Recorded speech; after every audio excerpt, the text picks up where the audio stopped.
Chicago was waking up slowly, as if the city was reluctantly shaking off the last of the night's chill. The morning sun was lazily filtering through the tall windows of the large house on Lakeview Avenue, filling the kitchen with a soft golden light. Emily stood at the stove, carefully flipping pancakes in a frying pan. Their smell sweet, with a hint of vanilla, filled the air, mingling with the aroma of freshly brewed coffee. On the table were plates of perfectly sliced fruit, a bowl of yogurt, and a pitcher of freshly squeezed orange juice. Everything looked like it came straight from the cover of a lifestyle magazine, flawless, planned, almost staged.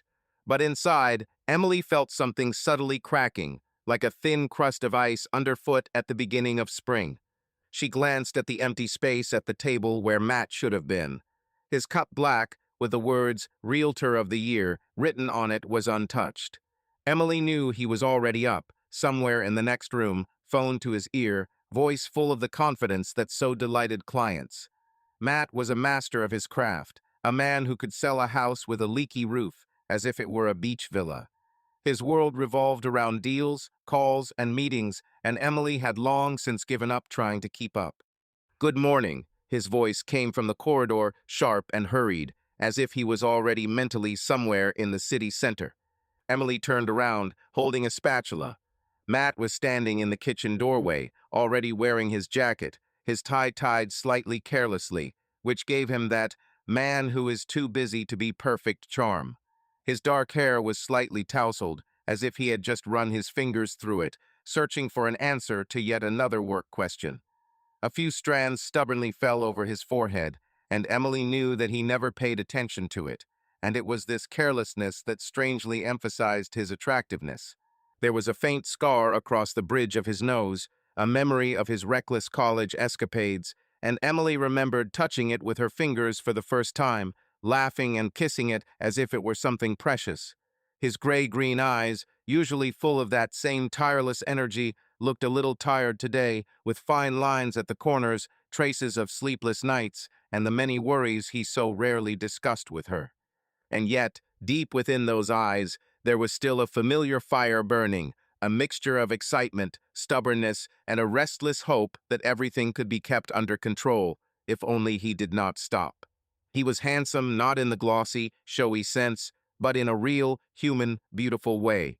His broad shoulders still gave him the look of a reliable, if slightly tired, knight. On his wrist glittered an expensive watch, a gift from Emily for their 10th anniversary, which he stubbornly wore every day, although he could afford dozens of new ones. Emily still caught herself, sometimes catching her heart skipping a beat when he smiled at her, as sly and boyish as when he first appeared in her life. But those smiles became fewer and fewer, and with each new shadow in his gaze, she felt something fragile, once indestructible, creeping between them. "Breakfast is ready," she said, trying to sound warm. "Perhaps you should eat before the meeting?" Matt glanced at his watch, then at his phone, which immediately vibrated in his hand. Sorry, I have a meeting in 40 minutes. I need to get ready." He stepped towards her, quickly kissed her on the cheek, almost without looking, and grabbed an apple from the table. "You're the best. I'll see you tonight." "Maybe at least some coffee to go?" Emily said timidly, grabbing a thermos from the table. Matt froze for a second, extended his hand, but his gaze still didn't meet hers. He was glued to the phone screen. "Thank you, dear. You take care of me as always." He took the mug and added it to the door. "Don't wait for me for dinner, okay? It might be late." She opened her mouth, wanted to say something, what exactly, she didn't know. "Let's have dinner together. Tell me what happened to you." "Stay for at least 5 more minutes." The words were mixed up inside, but they couldn't get out. "Okay," was all she said after him. The door slammed. Keys jingled in the hallway, footsteps faded. Silence enveloped the kitchen again, and Emily was left alone with the pancakes, already starting to cool.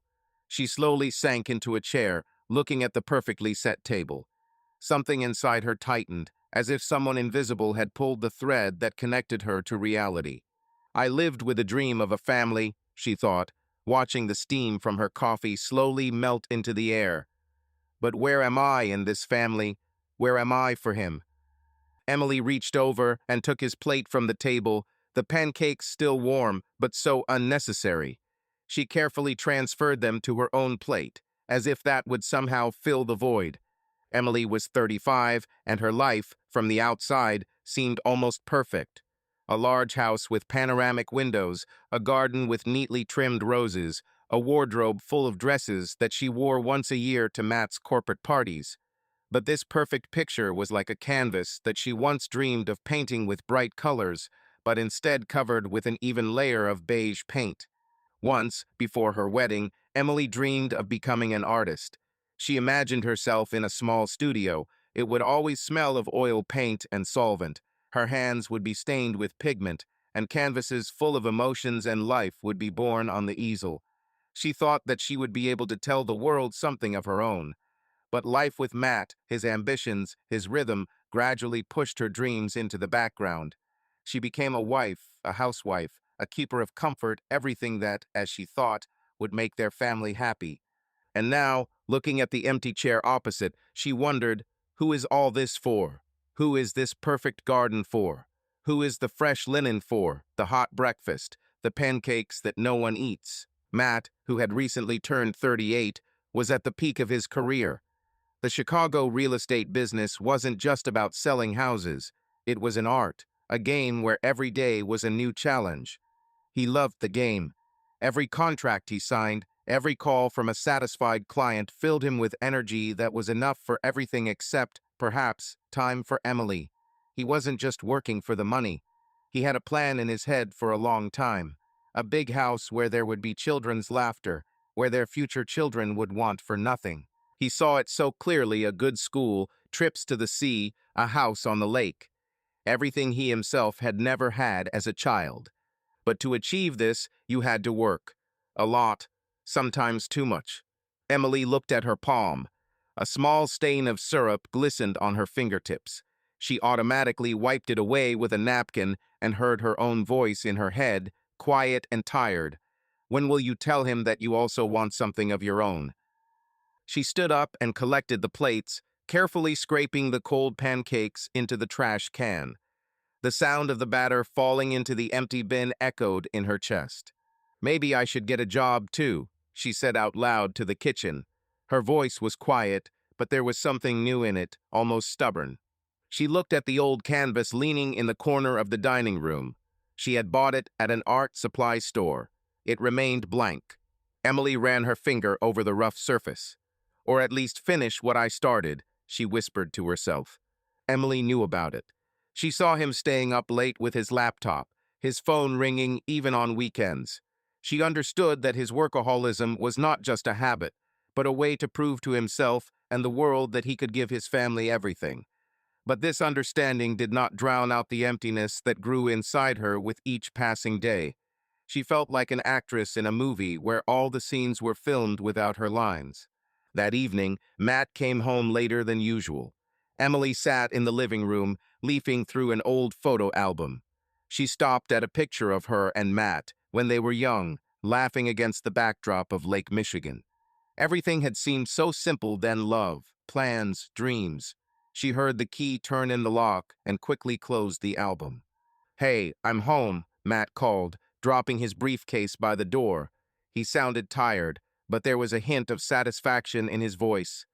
Closed on a house in Lincoln Park today. 5 million, can you believe it? That's cool, Emily said, forcing a smile. She stood up and walked toward him, hoping for something: a conversation, maybe, a look that would say more than words. How about we have dinner together? I made lasagna. Matt nodded, but immediately pulled his laptop out of his briefcase. Yeah, right now, just going to answer a couple of emails. The client is waiting for confirmation. I don't want to miss him. Emily watched him sit down at the table, absorbed in the screen. The words she had rehearsed in her head for so long about how lonely she was, how she missed their conversations, their closeness, remained unspoken. She silently placed a plate of lasagna in front of him and went into the kitchen to make tea. Her hands moved automatically, but the same question kept spinning in her head. Where am I in this family? The next day, Jason showed up at their house. He was an old friend of Matt's from college. a man who always showed up at the right moment. Tall, with a touch of gray at the temples and a warm smile, he was the kind of person who listened. Jason sometimes helped Emily with chores around the house, like fixing a faucet or driving her to the store when Matt's car was in for service. Today, he stopped by to help with a shelf in the living room that Emily wanted to hang for her old albums and books. "So, artist, where are your paintings?" Jason winked, laying out his tools on the floor. His voice was light, almost playful, but there was sincerity in it. Emily laughed, feeling warm for the first time that day. "Paints? They're probably in the basement somewhere, gathering dust." "That's too bad," Jason said, screwing a screw into the wall. "I remember your sketches in college. You were talented, Em. Why did you quit?" She shrugged, looking away. "Life, you know. Family, home. It all takes up time." Jason looked at her, and there was something in his gaze that made her pause. Not pity, no, but understanding. "Time can be found if you know what it's for," he said quietly. "You deserve to be your own wife as well as Matt's." The words struck something inside her, like a pebble dropped into calm water. She wanted to protest, to say that it was okay, that she was happy, but instead she just nodded. Jason went back to his shelf, and Emily stood there, staring at the blank wall, feeling her perfect picture begin to crack at the seams. The morning in Chicago was unusually warm for early fall, with a light breeze that carried the scent of fallen leaves and a distant lake through the streets. Emily walked down the sidewalk, clutching a canvas tote bag containing her shopping list: brushes, acrylic paint, a small canvas. Her steps were quick, almost hurried, as if she were afraid to change her mind.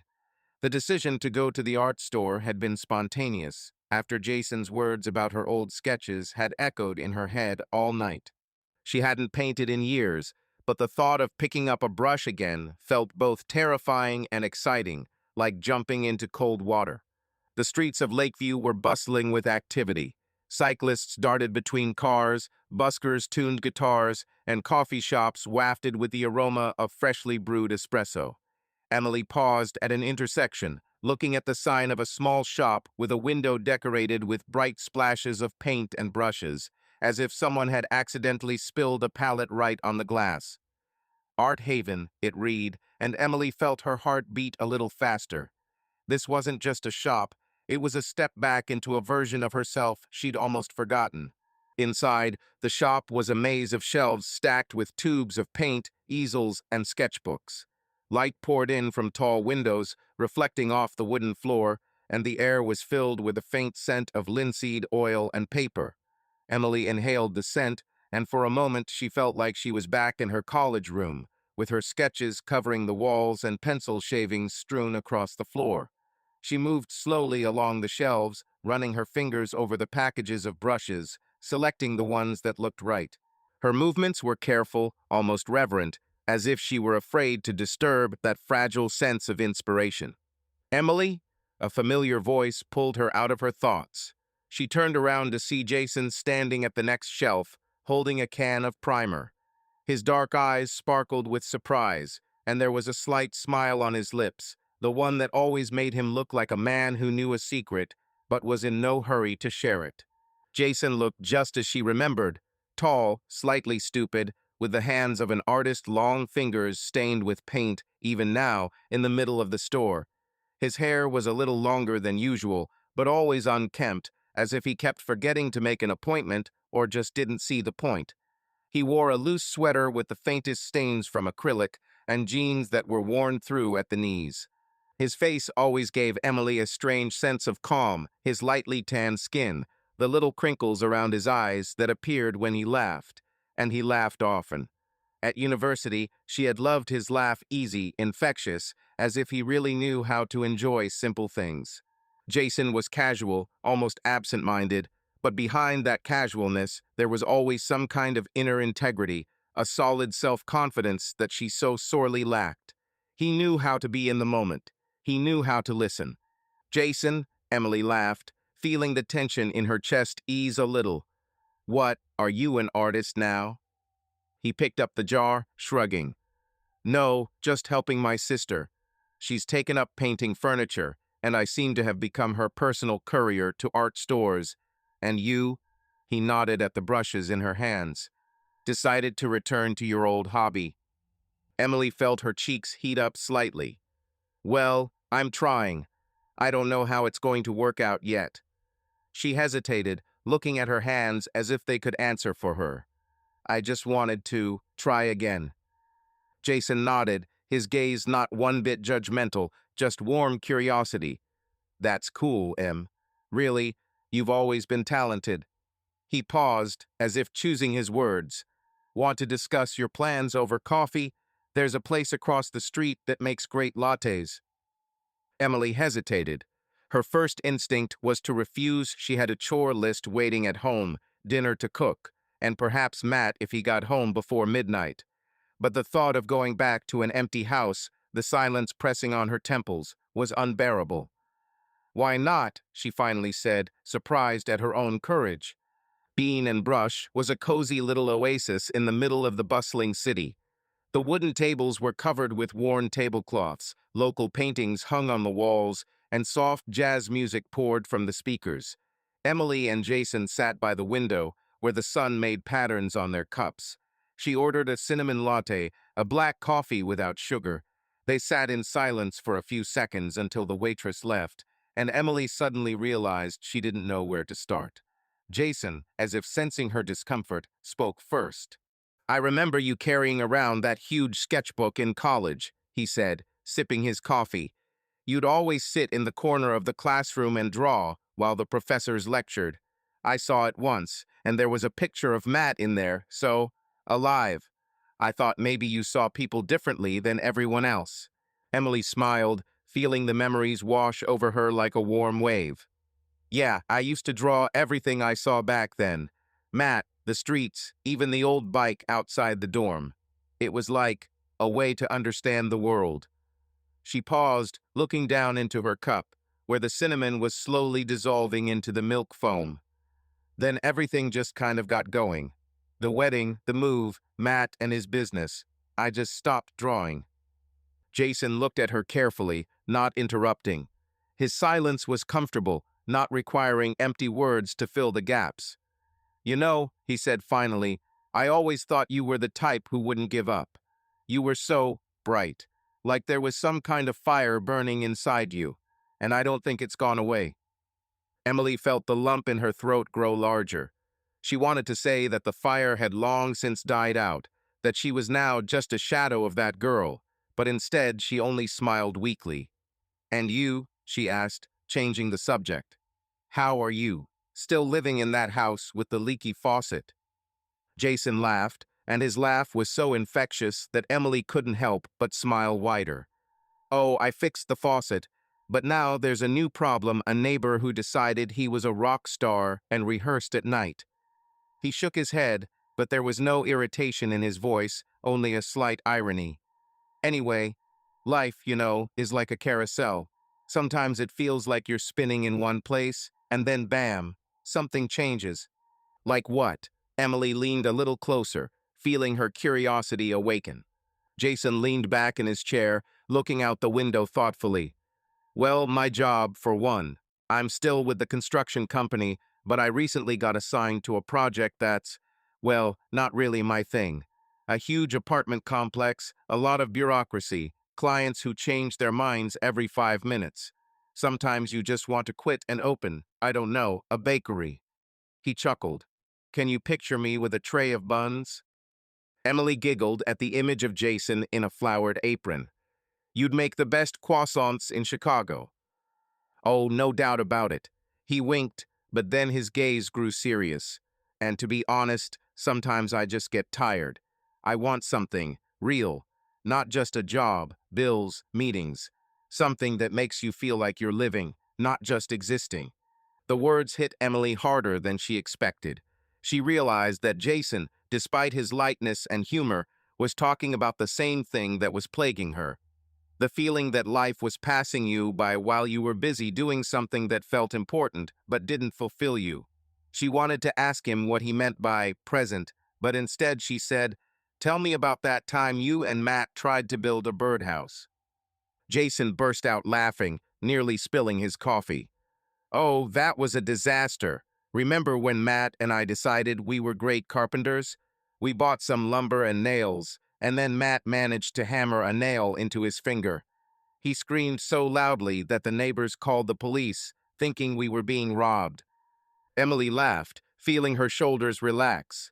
She'd almost forgotten what it felt like to laugh so easily, without regard for time or a to-do list.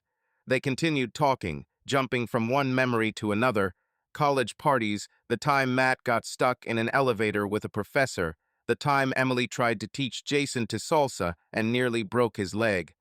The stories flowed, each one a small bridge connecting her to a time in her life when anything seemed possible. Their coffee had long since gone cold, but neither of them seemed in a hurry to leave.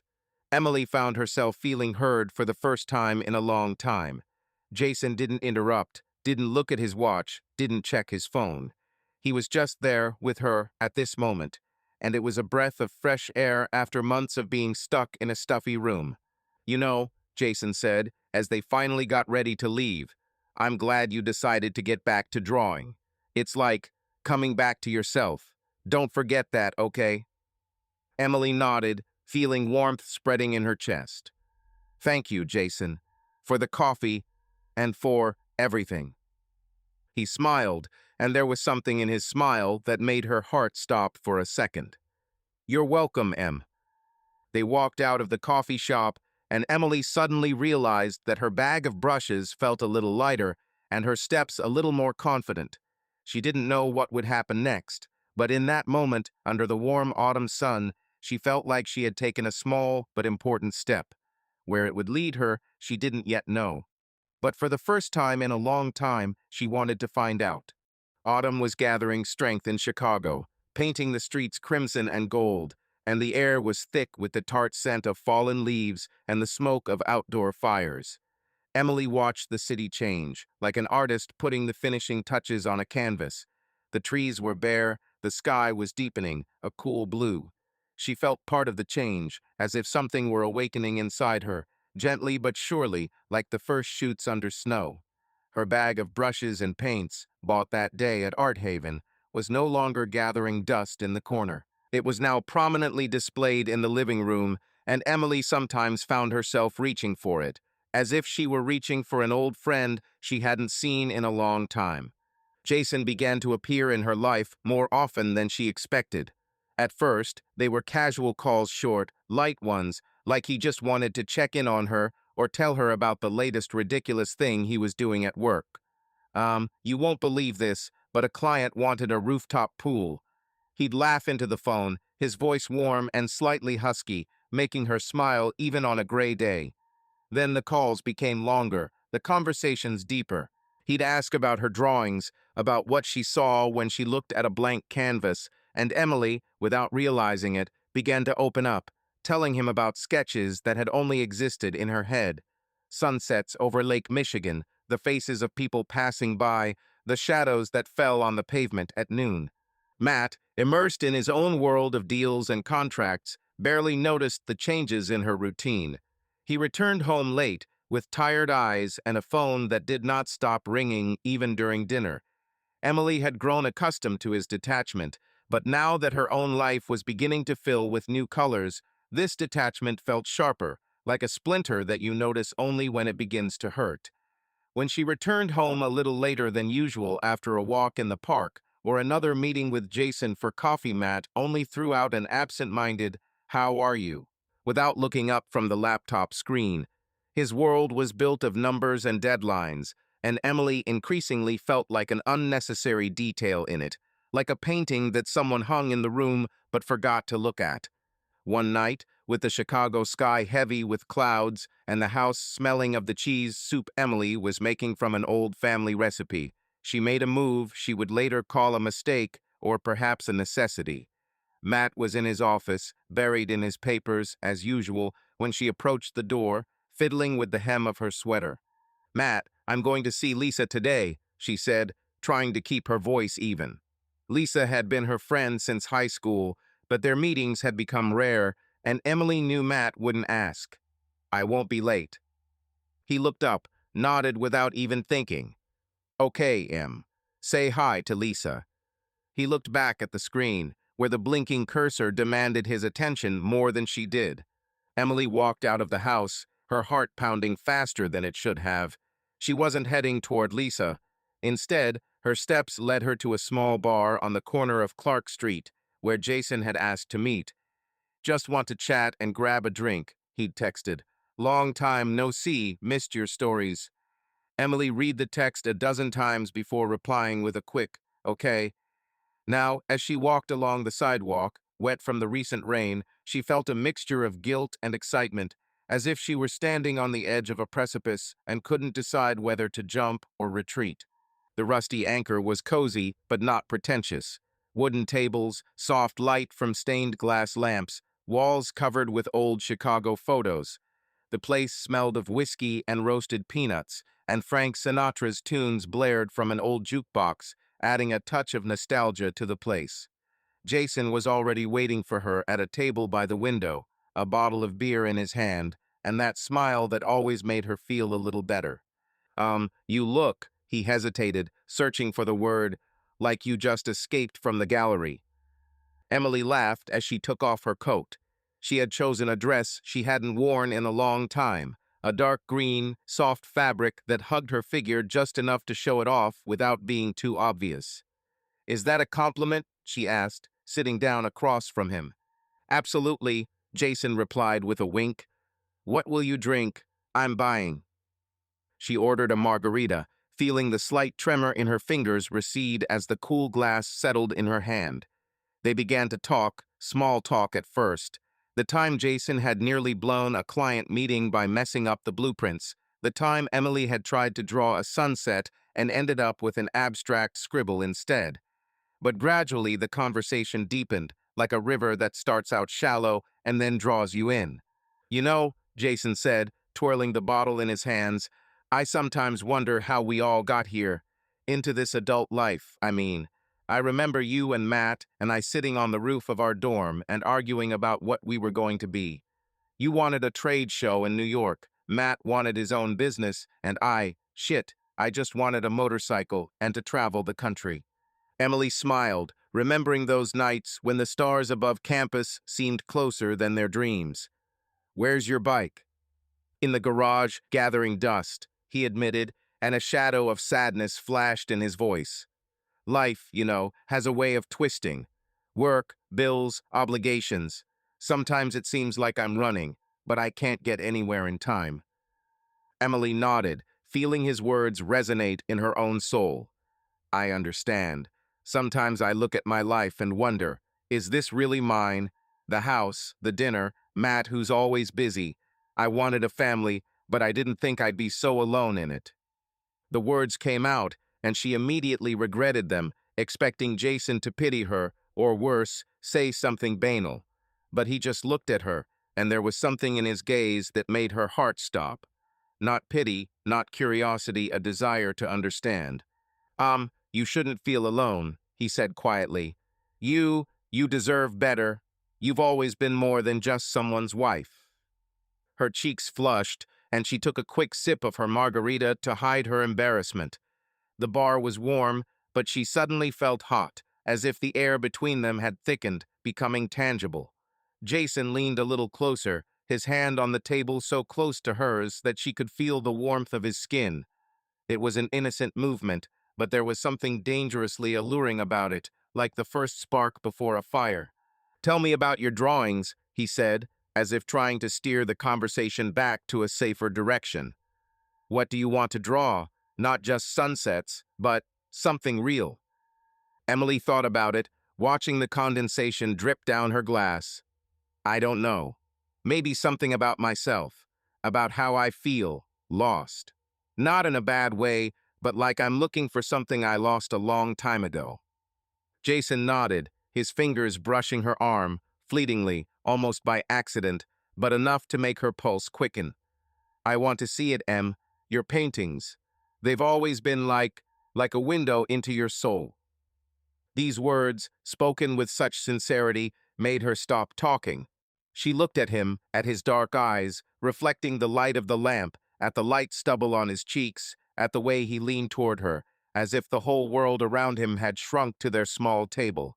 And in that moment she felt desired not as a wife, not as a hostess, but as a woman who was seen, heard, valued. The music changed to something slow, with deep saxophone notes, and the bar seemed even more intimate. Jason suddenly stood up, holding out his hand to her. "Want to dance?" he asked with a slight smile, but there was a note of challenge in his voice. Emily laughed, shaking her head. "Nobody dances here, Jason." "So what? We'll be first." He didn't retreat, and his hand was still extended towards her. She hesitated, then, on impulse, placed her hand in his. His fingers were warm, slightly rough, and the touch sent a shiver down her spine. They walked out to a small area near the jukebox where no one was dancing, and began to sway slowly to the music. Emily felt her body relax, the tension that had been building for months ebbing away. Jason held her gently but firmly, his breath brushing her temple, making her heart beat unevenly. She closed her eyes, just for a second, and let herself be pulled closer to him.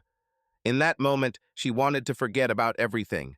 The empty house, the cold pancakes, Matt's tie, tied a little carelessly, like his attention to her. Everything was simple here. The music, Jason, and their steps, a little shaky, but so alive. "You still dance like you did in college," she whispered, trying to lighten the mood, to drive away the shiver that was running down her spine. "And you still step on my toes," he replied with a soft smile, and they both laughed. Their laughter was quiet and somehow too real for this strange bar. But the laughter quickly died down, leaving behind a silence full of unspoken words. They were so close she could smell his cologne, woody, slightly citrusy, so fresh and elusive. His hand slid down her back, and Emily suddenly realized she wanted him to kiss her. The thought was like a flash of lightning, bright, frightening, but so alive. She looked up. Their eyes met. In his eyes, she saw her own need reflected back to her, fragile, forbidden. Desire, doubt, hope, all mixed together, as if they were both standing at a line that would be too much to cross. He began, his voice lower than usual, almost hoarse, and she knew he was about to say something important, maybe irreparable. But before he could finish speaking, she suddenly stepped back, gently but firmly freeing herself from his arms. The air between them suddenly felt colder than it had a second before. "We should probably go," she said, trying to keep her voice calm, but she could feel her cheeks burning, betraying everything she had tried so hard to hide. Jason nodded without arguing, but there was a hint of disappointment in his eyes, and something else she was afraid to see in herself. "Yes, you're right," he answered quietly. "Let's go." They walked back to their table in silence, but the music was still playing, and every chord was now a quiet reproach, an echo of what might happen. They walked out of the bar into the cool night, and Emily took a deep breath, trying to get her thoughts in order. The air was fresh, smelling of wet asphalt and flowers from the street flower beds, and for a second she thought she could cleanse herself with this breath exhale all that was unnecessary, unnecessary words, unnecessary looks, unnecessary dreams that had not been hers for so long. She had lied to Matt. The first time she had lied in years. She had said she was going to see a friend, that they just needed to talk. And now the lie felt both heavy, like a rock in her pocket, and strangely liberating, like the first time in a long time she had said anything honest to herself. They walked in silence to her car. The words were caught somewhere between them, unnecessary and too dangerous. Emily felt him near her, his warmth, his silence, which held more understanding than 1,000 empty conversations with Matt. As she stopped at the car and turned to say goodbye, Jason suddenly took her hand. His palm was still the same warm, slightly rough, real. "Emily," he said quietly, almost in a whisper, "if you ever need to talk, or just get away from all of this, I'm here, always." Her heart lurched so sharply that she almost gave herself away with a sigh. She nodded, not trusting her voice. The words in her throat were salty, like tears she couldn't allow herself to have now. She got into the car and closed the door, but before she started the engine, She watched him fade into the soft light of the streetlights for a moment. Two desires warred within her: to return to the safe, familiar life with Matt, with his ties and schedules and unspoken promises, or to step into a place where everything was shaky, fragile, but alive, where she might still be seen for who she really was. The line between friendship and something more was thin, almost invisible, and Emily knew she had almost crossed it today. And what scared her most was the thought that glimmered inside her. Maybe next time she would take that step. She turned on the headlights, took another breath, and drove out onto the empty night road, taking with her the quiet whisper of this night, which would continue to sound in her head for a long time. Chicago was shrouded in a thick fog that evening, swaddling the streets like cotton wool, muffling sounds and blurring the outlines of buildings. The streetlights scattered in the damp air, casting soft halos around them, and Emily, sitting behind the wheel, felt her thoughts dissolving in the haze. Her fingers gripped the wheel so tightly that her knuckles were white, and her chest was seething with a mixture of hurt, anger, and something else, something she couldn't name, but which was pushing her forward, away from the house where yet another argument had just erupted. It all started over dinner. Emily had been trying to make the evening special. Their 15th wedding anniversary was in 2 days, and she'd made reservations at a cozy waterfront restaurant where she and Matt had once spent hours laughing and making plans. She'd worn the dress he loved, off the shoulder blue, and even lit candles, hoping it would help break him out of the endless cycle of work. But when she mentioned the anniversary, Matt, still glued to his phone, muttered, sorry, I have a big deal on Friday. Client in New York, can't cancel. Maybe next week." His words fell into the silence like stones into water, and Emily felt something inside her crack. She tried to speak calmly, but her voice shook. "Matt, it's our anniversary. 15 years. Are you choosing your job again?" He looked up, irritated, as if she were asking for something unreasonable. "Emily, you know how important this is. I'm doing this for us, for our future, for the children we want." But those words, which once could have calmed her, now sounded like empty promises, like the broken record he played every time she tried to reach him. The argument flared up quickly, like a fire in dry grass. Emily screamed that she was tired of being invisible, that their marriage had become his career, and she was a decoration. Matt, in turn, said that she did not appreciate his efforts, that he worked hard for both of them. The last straw came when he slammed the office door and said, "If you feel so bad, Em, do something instead of sitting there and complaining."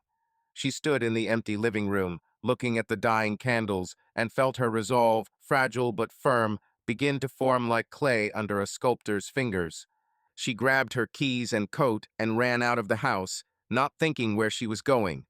But her car, as if of its own accord, turned toward the street where Jason lived.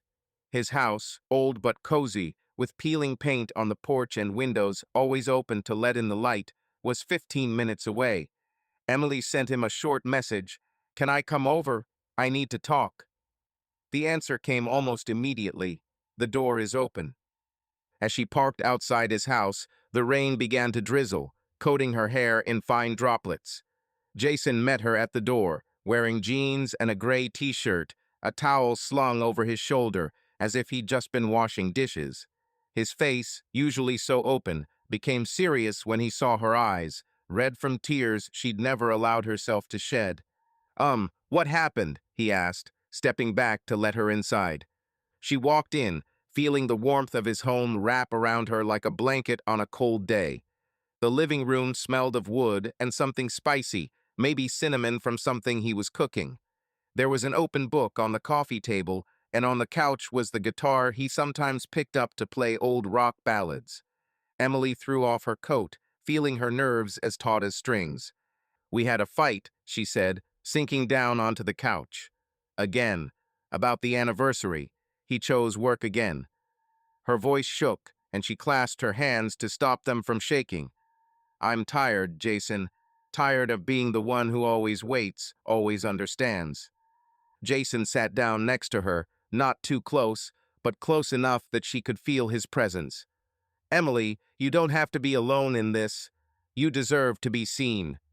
His voice was soft, but there was a strength to it, as if he wasn't just comforting her, but affirming something he believed in. She turned to him, and their eyes met. There was so much warmth in his eyes, so much sincerity, that she felt her defenses crumble like a sandcastle under a wave. "You see me," she whispered, and the words were both a confession and a question. Jason didn't respond with words. Instead, slowly, as if giving her a chance to back away, he reached out and touched her cheek. His fingers were warm, slightly rough, and the touch was like a spark that set her skin ablaze. Emily didn't pull away. She leaned in closer, and in that moment, everything that had held her together, duty, guilt, habit, dissolved into the fog outside the window. Their lips met, cautiously at first, as if they were both afraid to ruin the fragile moment. But the kiss quickly grew deeper, hungrier, as if they were trying to satisfy a hunger that had been building for years. His hands slid down her shoulders, pulling at the thin fabric of her dress, and her fingers tangled in his hair, dark and slightly damp from the rain. They moved instinctively, without words, driven by something greater than reason. Emily felt her body come alive under his touch, every cell responding to the warmth of his skin, the rhythm of his breathing. Jason pulled back for a second, his gaze dark and full of desire, but also doubt. Are you sure?" he asked, his voice hoarse, as if he was struggling to speak. She nodded, not trusting her voice. She was sure not that it was right, but that she wanted this, wanted to feel alive, wanted, real. They kissed again, and this time there was no going back.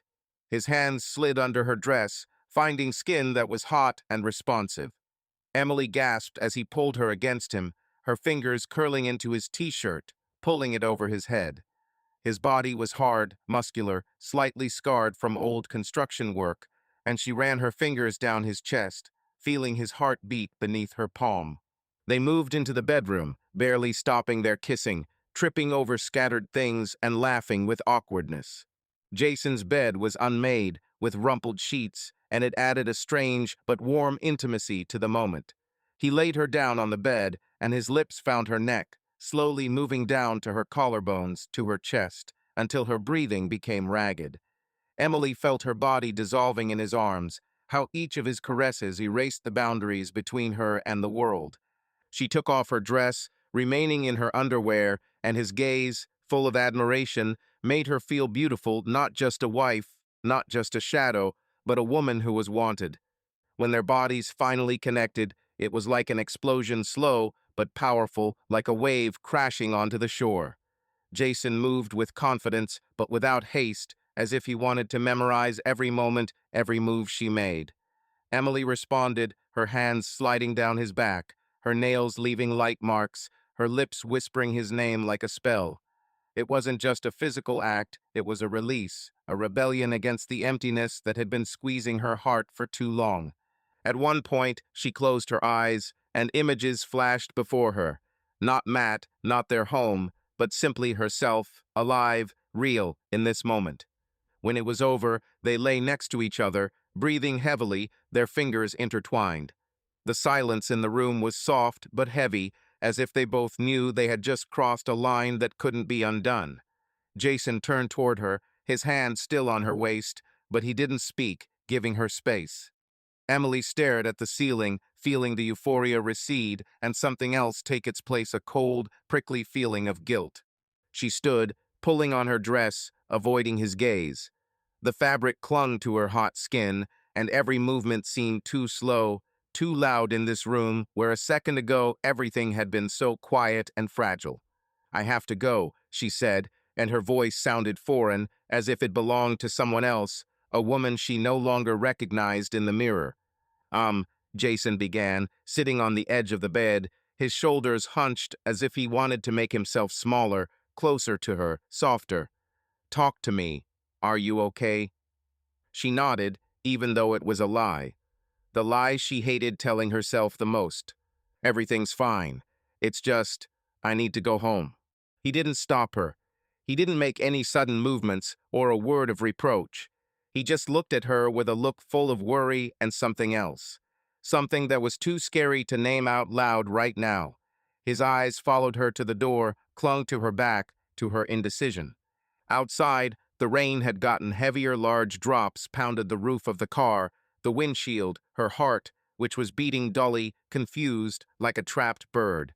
She sat in the darkness, watching the water blur the light of the streetlights, turning the streets into a watercolor painting where you couldn't make out any shapes or boundaries. The walk home was long and blurry, not just from the rain, but from the tears she had finally allowed herself to shed. Tears rolled down her cheeks in hot streaks, mingling with the occasional sob.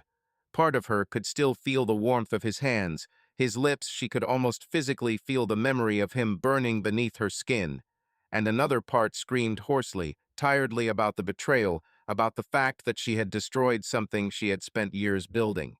She saw the empty house before her, its windows without light, their shared bedroom so alien now.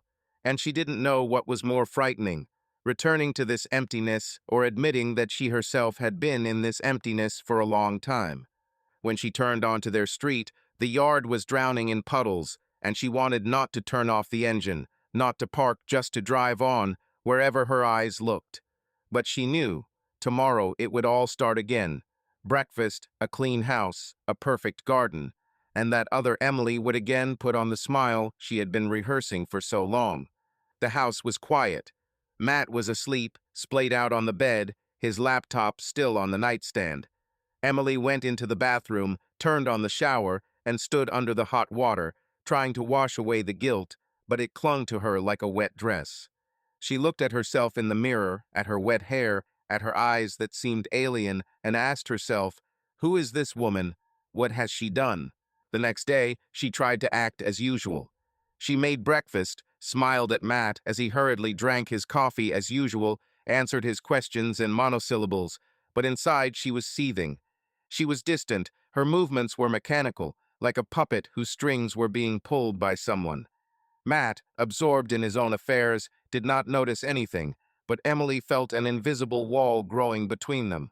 She wanted to tell him everything, she wanted to scream, she wanted him to notice her pain, but instead she kept silent, afraid that the truth would destroy everything they had left. Every time her phone buzzed, she jumped, expecting to see Jason's name, but he didn't text. And the silence was the worst part. It made her doubt, regret, wish, and hate herself all at once. Emily knew she'd crossed a line, and now she had to figure out how to live with it, in a world where her picture-perfect self had been shattered. Chicago was a merciless night, a cold wind blowing off Lake Michigan and cutting through her coat, and the sky, heavy with low clouds, seemed to press down on the city like a coffin lid.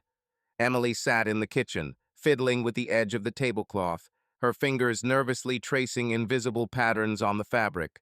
She tried to act normal, but every gesture, every word, was saturated with a tension she couldn't hide. It had been a week since that night at Jason's, and it had been like walking on thin ice. Every step threatened to fail, every attempt to appear normal only dragged her deeper into the quagmire of guilt. Matt was as absorbed in his work as ever, but in recent days Emily had noticed the way his gaze lingered on her a little longer than usual.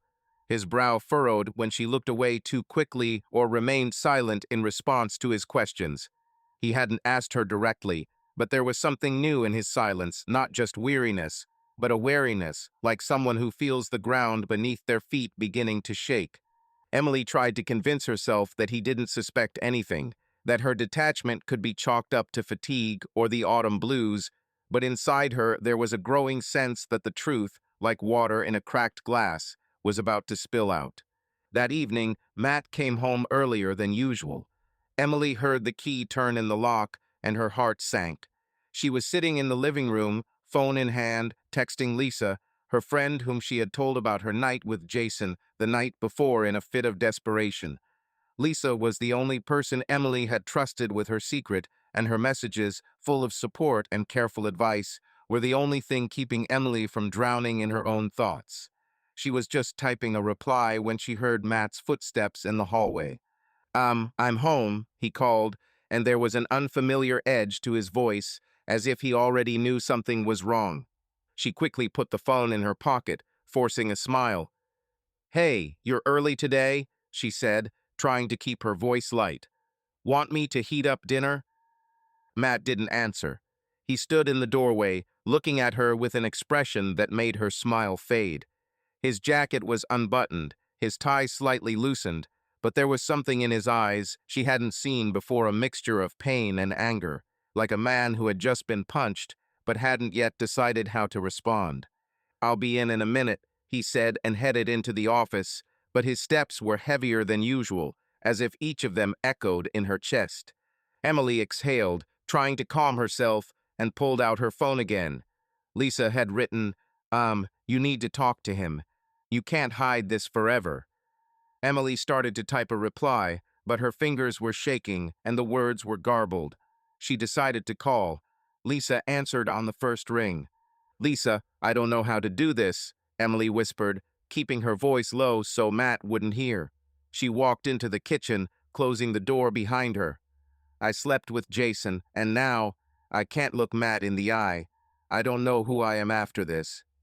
Lisa started to say something, but Emily wasn't listening. She continued, her voice shaking with the tears she'd been holding back all week. "It was a mistake, but at that moment, I felt alive, you know, and now I hate myself for it." She didn't hear the office door open. She didn't hear Matt's footsteps as he came back for his forgotten phone and stood frozen in the hallway.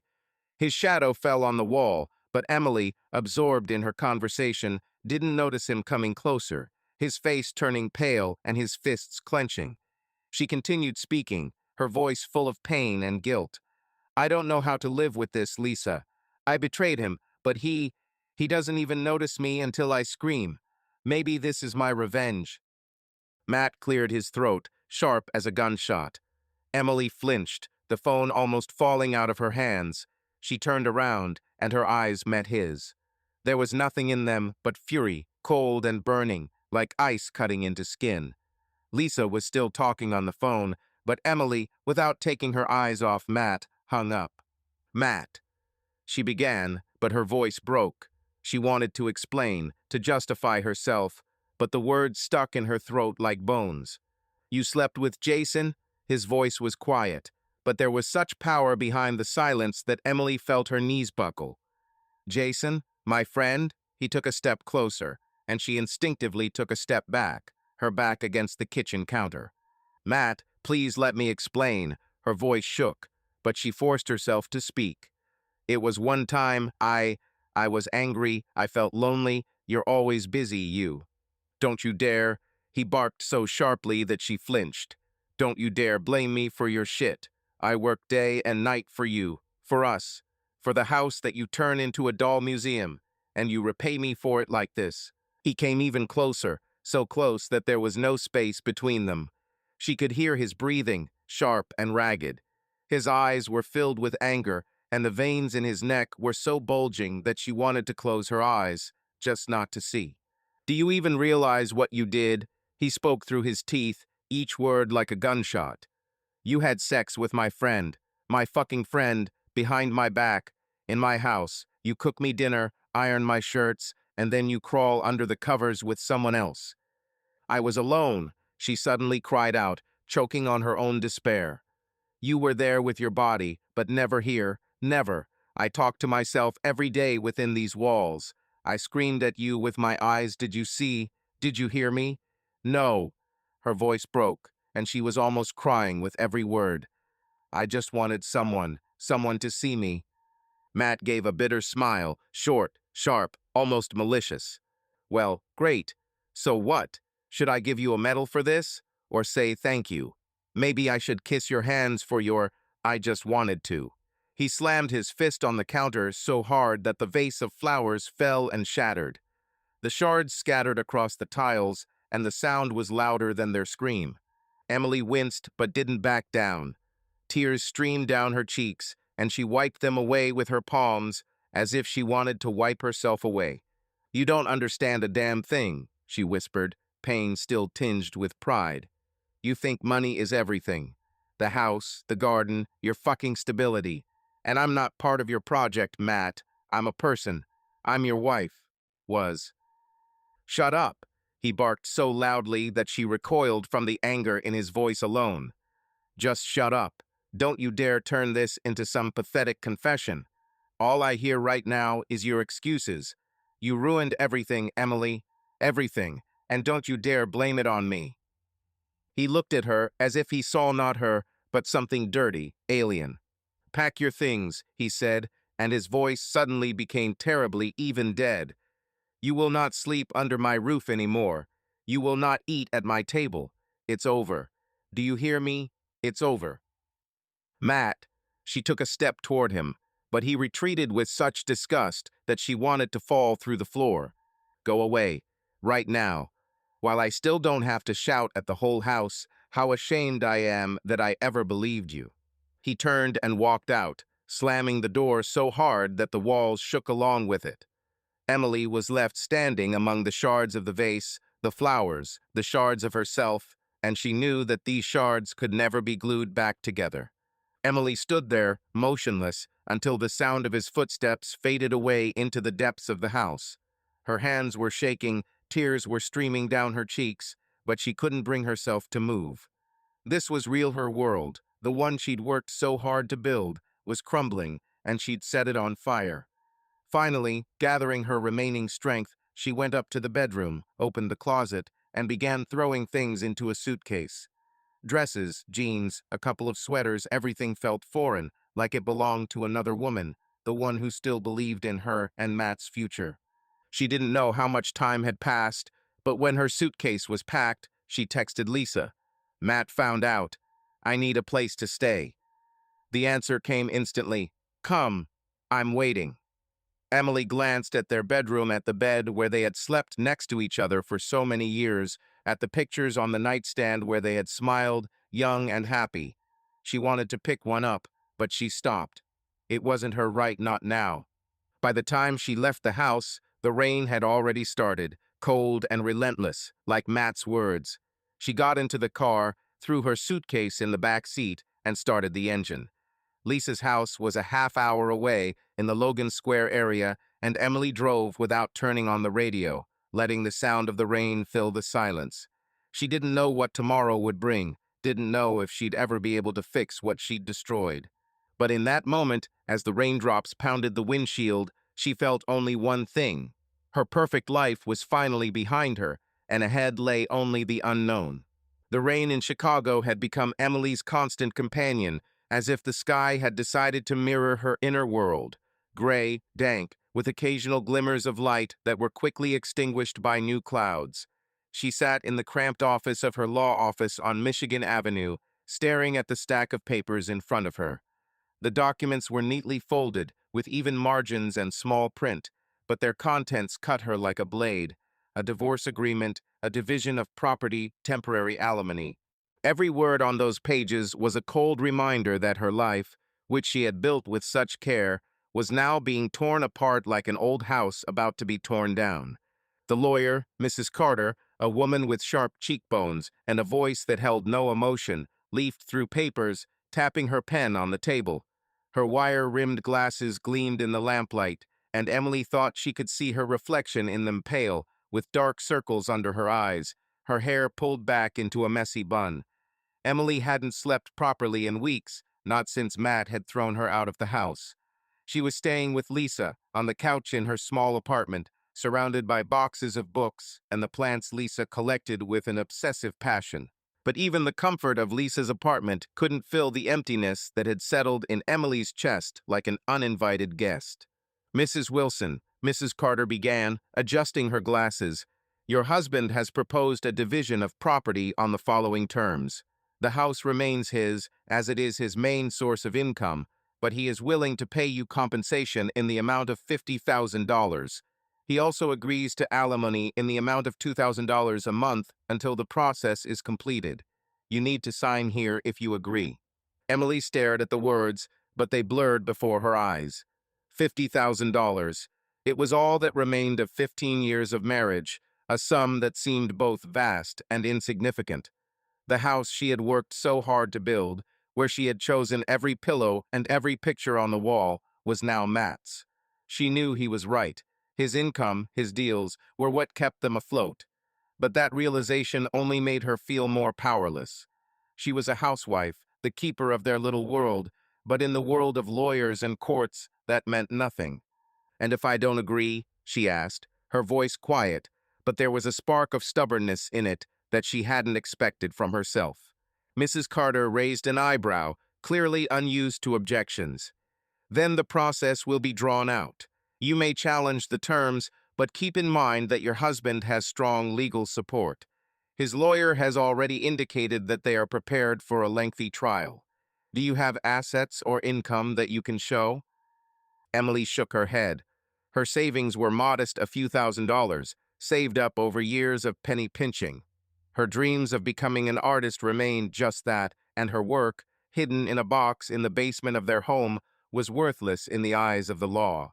She was a woman without a career, without any capital of her own, and now it was her weakness like an open wound. "I'll think about it," she said, signing only the papers that confirmed her agreement to temporary alimony. She needed time to understand what she wanted and whether she had the strength to fight for it. Meanwhile, Matt sank into his work like a lifeboat. His office on the 36th floor of a downtown Chicago skyscraper became his sanctuary, a place to escape the pain that was eating away at him. He signed contracts, met with clients, smiled, joked, but it was all mechanical, like the movements of a puppet. His colleagues noticed that he had become more abrupt, his voice louder, his decisions more risky. He sold houses he had previously found too complicated, took on deals that required late-night negotiations and endless phone calls. Work was his anesthesia, a way to block out the image of Emily, who he now knew had betrayed him with a man he had considered a friend. But even work couldn't erase the memories entirely. In the rare moments of silence, when the phone was silent and the office was empty, Matt found himself looking at an old photograph on his desk. He and Emily on the beach in Malibu on their honeymoon. She was laughing, her hair blowing in the wind, and he had his arms around her, feeling like the world was theirs. Now the photograph seemed like a taunt, a lie he'd told himself. He'd put it away, but Emily's image kept coming back, like a ghost, in his dreams, in his thoughts, in the smell of the coffee she loved to brew in the morning. One evening, after another meeting with his lawyer, Matt walked into a bar near his office. He rarely drank, but today he needed a whiskey to drown out the pounding in his head. The bar was full of people, their voices merging into a low hum, like the sound of a distant waterfall. He was sitting at the bar, staring at the amber liquid in his glass, when his colleague, Brian, a young realtor with ambitions that reminded Matt of himself 10 years ago, sat down next to him. "Matt, you look like your world has ended," Brian said, ordering a beer. "Is this because of the divorce?" Matt chuckled, but there was no warmth in his smile. Something like that. He took a sip, feeling the whiskey burn in his throat. "You know, I thought I was doing everything right, working so we could have everything. Turns out I was building a house on sand." Brian nodded, not trying to fill the silence with trivial consolations. "Sometimes we get so caught up in the goal that we forget why we're running. But you can do it, Matt. You always do." Matt didn't answer. He looked at himself in the mirror behind the counter, tired, with new lines around his eyes, a shadow of the man he once was. He wanted to cope, but he didn't know how. He didn't know how to forget Emily, how to forgive her, how to live in a house where every corner reminded him of her. Emily, meanwhile, was trying to put herself back together, but it was like trying to put a broken vase back together. The pieces wouldn't fit back into their original shape. Living with Lisa was a temporary refuge, but every day was a reminder that she had lost everything she considered hers. Her home, her stability, her familiar rhythm. Lisa was kind, but her apartment was cramped, and her life was full of its own worries. Emily felt like a guest who had lingered too long, and this feeling increased her loneliness. There was almost no money. Matt's child support only covered the bare necessities, and for the first time in years Emily was forced to think about the future. She tried to draw, but her sketches were chaotic, full of harsh lines and dark spots, as if her emotions were spilling onto the canvas without her permission. She walked around Logan Square, looking at the cafes and galleries, dreaming of one day having her work on walls like those. But that dream seemed distant, almost unattainable, like a star you can see but not touch. One day, while sitting in a cafe with Lisa, Emily decided to talk about what was tormenting her. They were drinking herbal tea, and the rain was drizzling outside, drawing patterns on the glass. Lisa, with her curly red hair and habit of biting her nails, looked at Emily with concern. You can't blame yourself forever, Lisa said, stirring her tea. You made a mistake, yes. But Matt's no saint either. He ignored you for years. Maybe this is your chance to start over. Emily shook her head, her fingers gripping the cup so tightly it almost cracked. Start over? Lisa, I have nothing. No home, no job, no me. I don't even know who I am without Matt. You're Emily, Lisa said with such confidence that Emily believed her for a second. You're talented, you're strong, and you'll find yourself. But you need to stop clinging to the past. Maybe you could try getting a job or exhibiting your drawings. Emily nodded, but her mind was elsewhere. A job? She hadn't worked since she'd waitressed in college, and the thought of starting over at 35 terrified her. But what terrified her even more was the thought of being left in this limbo, between a past that had collapsed and a future she couldn't see.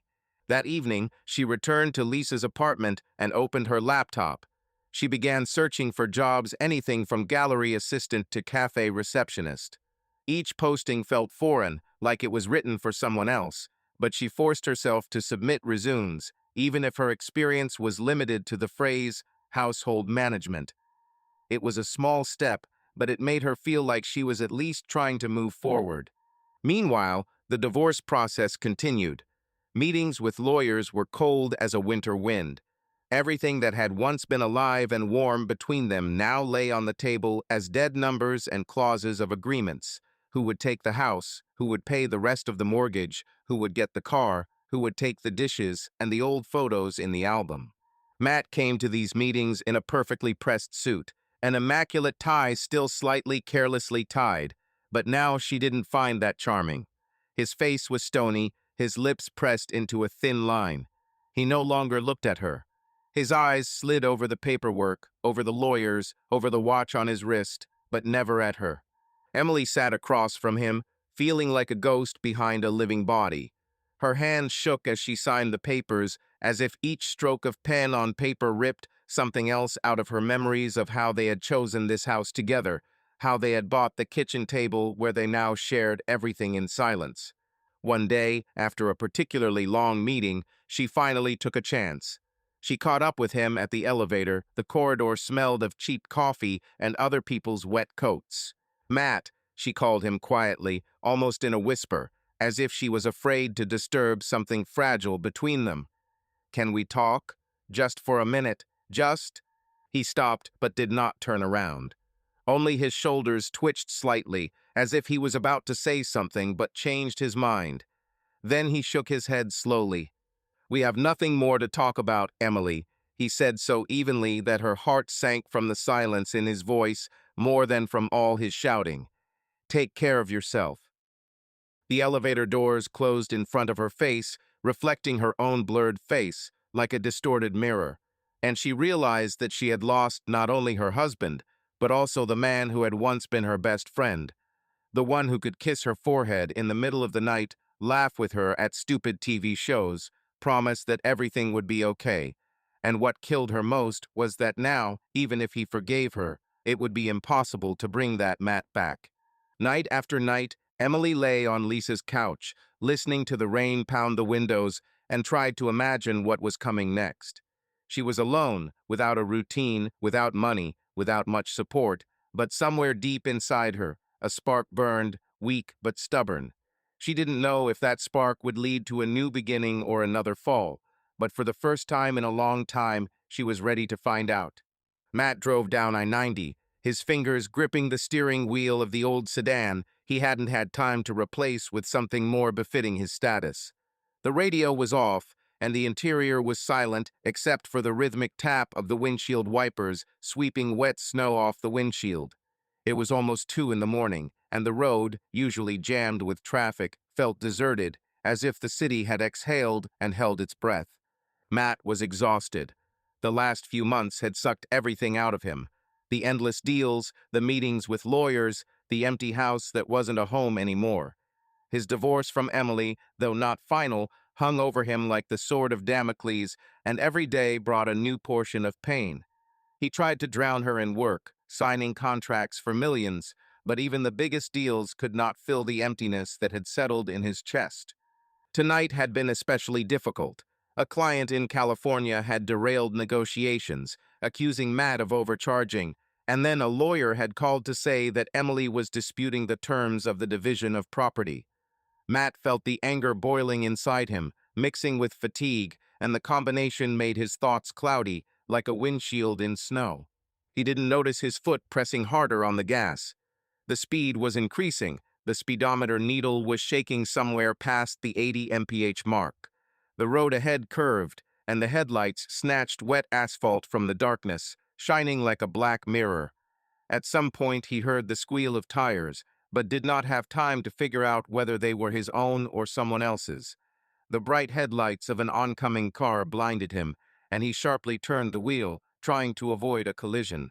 The car spun like a top. The world around him turned into a kaleidoscope of snow, light, and darkness. The last thing he felt was the impact deafening, like a clap of thunder, and then everything plunged into darkness. Emily woke to the sound of a text message on her phone. It was 5 in the morning, and her body, accustomed to Lisa's uncomfortable couch, ached from the unnatural position. She reached for the phone, expecting another reminder from her lawyer or a text from Lisa, who was away for the weekend visiting her parents. But it was Brian, Matt's coworker, whose number she'd saved from their barbecue days. Emily, Matt's in the hospital. There was an accident. It's serious.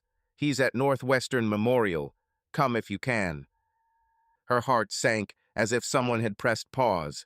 She reread the message 3 times, trying to convince herself that it was a mistake, that it wasn't about Matt, not her Matt. But the words on the screen were relentless, and a cold fear began to flow through her veins like ice water. She jumped up, pulling on jeans and a sweater, not even thinking about how she looked. Lisa was away, and Emily had no one to tell, but she texted her briefly. Matt was in an accident. I'm going to the hospital. She didn't wait for a response, just grabbed her keys and ran out into the cold morning. The drive to the hospital was a blur. Emily drove on autopilot, her mind racing between her fear for Matt and the guilt that had been plaguing her since that night with Jason. She hadn't seen him since he'd kicked her out of the house, except for frosty meetings with lawyers where they'd barely looked at each other. But the thought of him being seriously injured or worse was unbearable. She parked outside the hospital, not realizing she'd taken up 2 spaces, and nearly ran to the emergency room. The hospital smelled of antiseptic and anxiety. Brian was waiting for her at the front desk, his face gray, as if he hadn't slept all night. His usually neat suit was wrinkled, and his tie was hanging loose, as if he'd tried to take it off but forgotten to finish. "Emily," he said, hugging her awkwardly, like a man unused to comforting. "He's alive, but it's bad. Broken bones, concussion, internal injuries. They're preparing him for surgery. The doctors say there's a chance, but we have to wait." Emily nodded, feeling her throat tighten. "Where is he?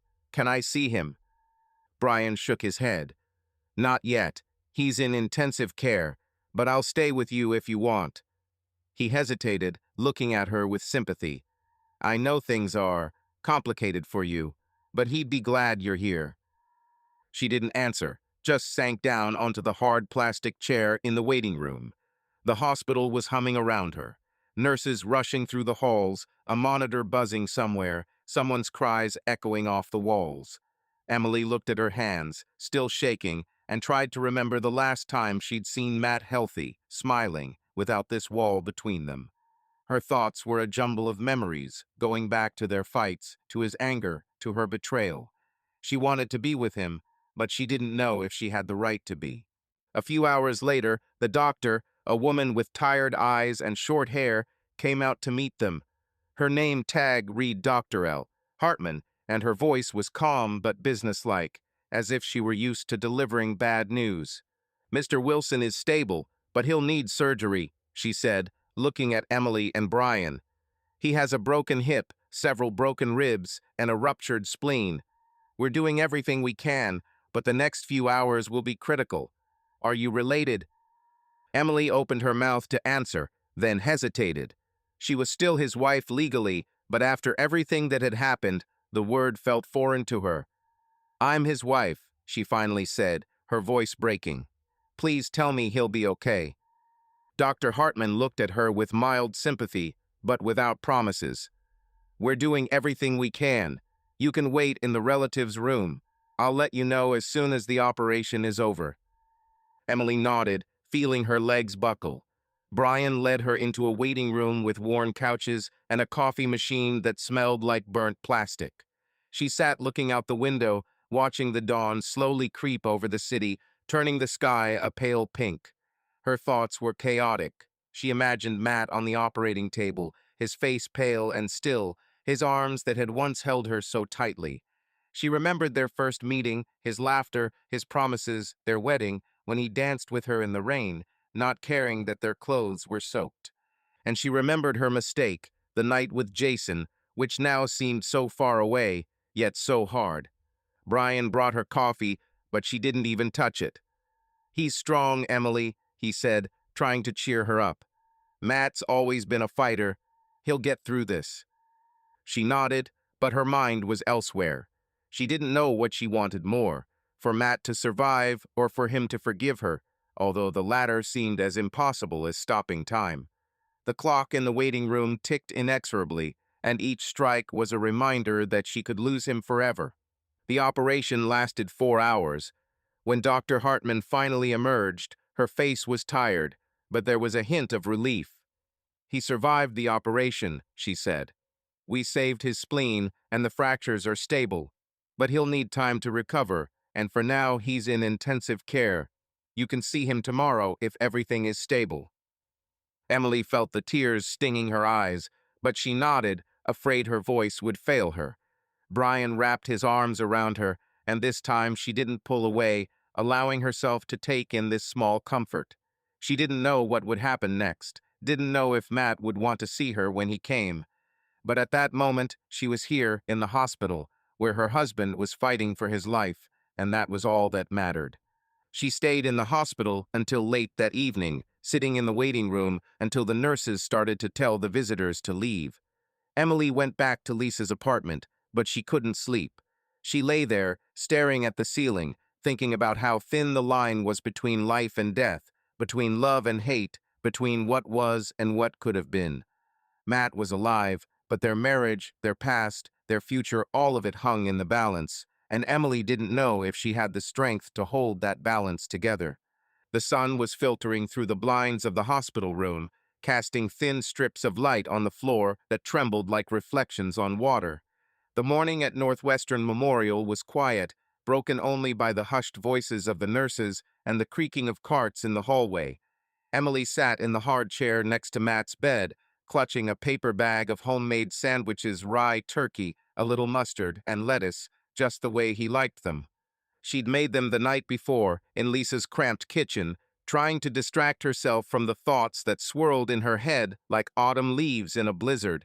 It was her 3rd day at the hospital, and each one had been a test not just of her patience, but of her resolve. Matt lay on the bed, hooked up to IVs and monitors that beeped with monotonous regularity. His face, usually so alert and energetic, was now pale, with dark shadows under his eyes. The fractures and the surgery had left their mark on him.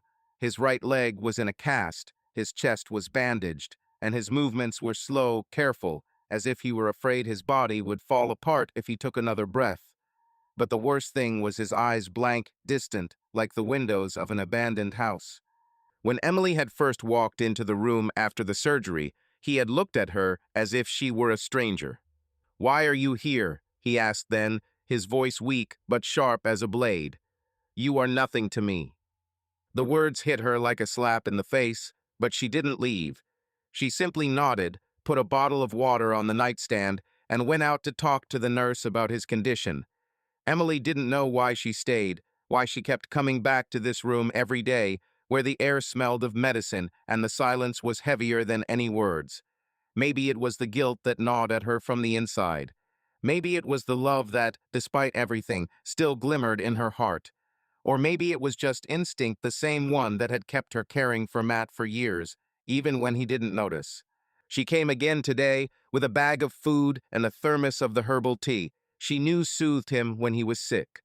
Matt lay staring at the ceiling, his hands resting motionless on the blanket. He didn't turn when she came in, but his jaw was tense, as if he were fighting the urge to say something harsh. "I brought you some sandwiches," Emily said, trying to keep her voice even. She set the bag on the nightstand, next to the plastic cup and the medicine box. "And tea? The nurses said you can have light food. I can help if you want." He was silent, and the silence was so thick Emily felt like she could touch it. Finally, he turned his head, his gaze cold, but there was a hint of weariness in it. "I didn't ask you to come, Emily. Go away." She felt her throat tighten, but instead of answering, she simply opened the bag and began to arrange the food. Her movements were slow, almost ritualistic, as if she were trying to convince herself that she still had a right to be here. "I'll talk to Dr. Hartman today," she said, not looking at him. "She mentioned that you'll be starting physical therapy soon. I want to check in on how that's going to go." Matt snorted, but there was no malice in his voice, just irritation mixed with something else, surprise, maybe. "Why are you doing this?" he asked, and his words hung in the air like a question he didn't have an answer to. "You betrayed me. You ruined everything. Why pretend now?" Emily froze, her fingers hovering over the lid of the thermos. She wanted to answer, wanted to say that she wasn't pretending, that her caring wasn't a game, but something she couldn't turn off, like an old radio that kept playing even when no one was listening. But instead she just said, "Because you're not my nobody." He didn't answer, but his gaze softened, just for a moment, before he turned back to the window. Emily didn't press the issue. She left the room to find Dr. Hartman, her footsteps on the linoleum of the hospital corridor like a metronome, counting down the time she was trying to get back. Dr. Hartman was in the staff room, looking at X-rays on her computer screen. Her face was as focused as ever, but when she saw Emily, a small smile tugged at her lips. "Mrs. Wilson, here you are again," she said, leaning back in her chair. "Your husband is a lucky man to have such support." Emily shook her head, feeling her cheeks burn. We're in the process of getting a divorce. I don't know if he considers me supportive." The doctor looked at her with an understanding that needed no words. "Still, you're here. That means something." She paused, then continued, "His condition is stable. The fractures are healing, but the recovery will be long. Physical therapy will begin in a week, unless there are complications. He will need to work hard, and the support of his loved ones will be important." Emily nodded, jotting down the details the doctor had mentioned. The exercises, the timeline, the possible complications. It was her way of keeping herself in check, a way of feeling like she still had some control. When she returned to the room, Matt was still looking out the window, but now his hand was on the sandwich. He seemed to have taken after all. She paused at the door, hesitating slightly. "You ate after all," she said quietly. Matt didn't turn around. "A little," he said dully. "Thank you for bringing it. Dr. Hartman said you'll need physical therapy. I can help you find a good one." Or... She trailed off, unsure of what to say next. Matt chuckled without looking at her. "It's funny to hear help from you now." "Matt," she began, taking a step closer to the bed. "I know I can't change what happened, but I want you to know that I don't wish you any harm. I'm here because you feel guilty." His voice was quiet, but it held the same cold steel as in the kitchen. He finally looked at her, his gaze tired, hurt, and burned inside. "Or because you think it's the only way to fix it." Emily looked down at her hands, clutching the notebook so tightly her knuckles were white. "No, I know I can't fix everything. I can't leave you like this. You're not a stranger to me, Matt. No matter how much you want to make me a stranger." "Maybe not a stranger," he said quietly, and there was a bitterness in his voice that made her heart ache.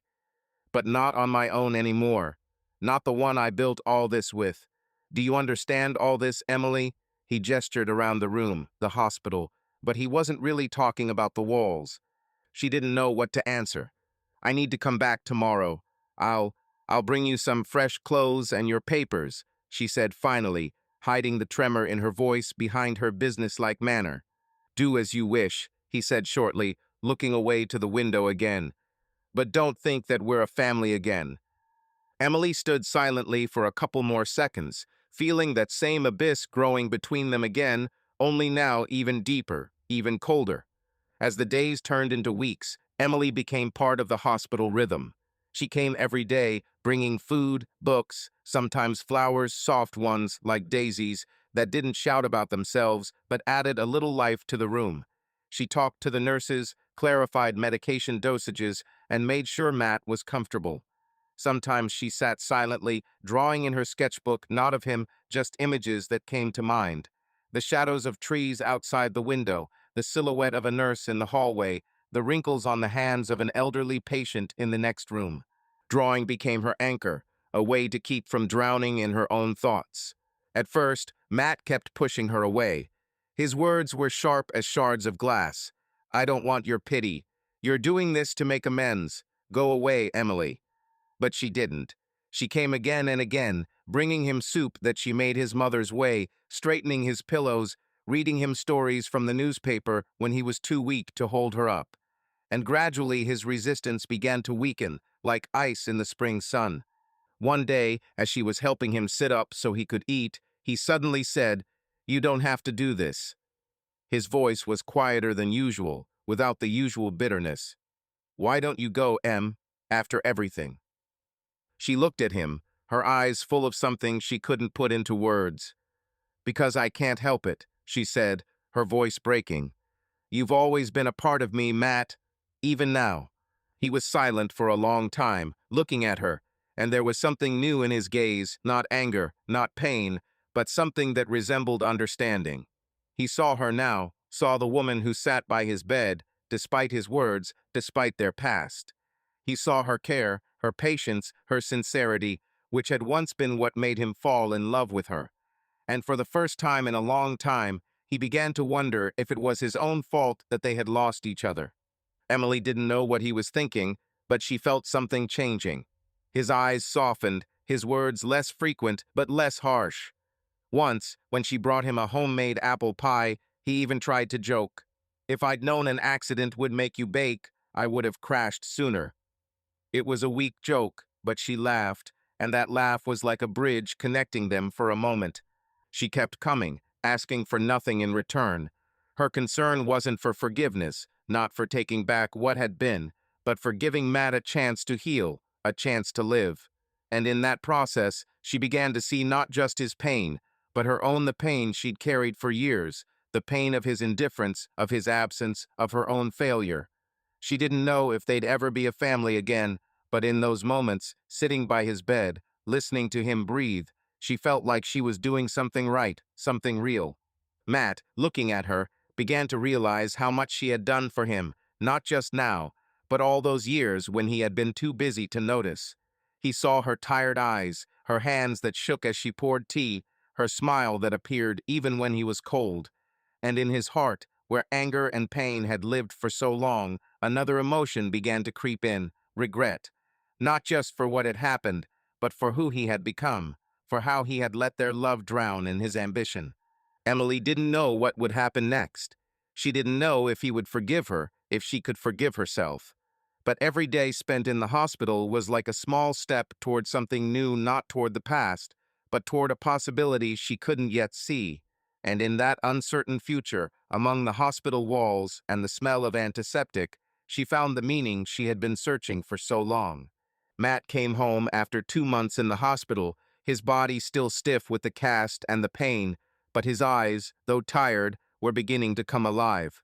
The house on Lakeview Avenue greeted him with a silence that was almost tangible, like the dust that had settled on the furniture. The picture windows that Emily loved so much now reflected the gray sky, and the kitchen that once smelled of her pancakes was cold and empty. Matt walked with the help of crutches, each step causing a dull ache in his hip. But worse than the physical pain was the one that settled in his chest, as he realized that the house he had built for their future was now just a shell. Emily, still living with Lisa, came every day.